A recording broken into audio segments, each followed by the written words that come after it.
थांबा. 1 मिनिट शांत बसून स्वतःकडे बघितलंय कधी? आपण दिवसभर बाहेरच्या जगात कृष्णाला शोधतोय, पण कृष्ण बाहेर नाही, तो तर तुझ्या मौनमध्ये बसलाय. लोक म्हणतात, राधे, तुझा कृष्णप्रेम खूप सोपं आहे, पण कोणालाच माहीत नाही की ते प्रेम मिळवणं नव्हतं, ते मिटणं होतं.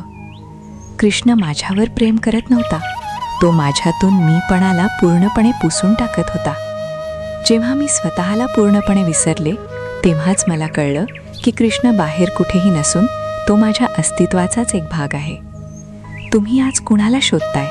बाहेरच्या माणसाला की तुमच्या आतल्या शांततेला? एकदा स्वतःला विचारून बघा, कारण जिथे मी संपतो तिथेच कृष्ण सुरू होतो. मी राधिका. लाईक करा, शेअर करा, आमचे नवनवीन व्हिडिओ पाहण्यासाठी सबस्क्राईब करा आणि बेल आयकॉनवर क्लिक करा.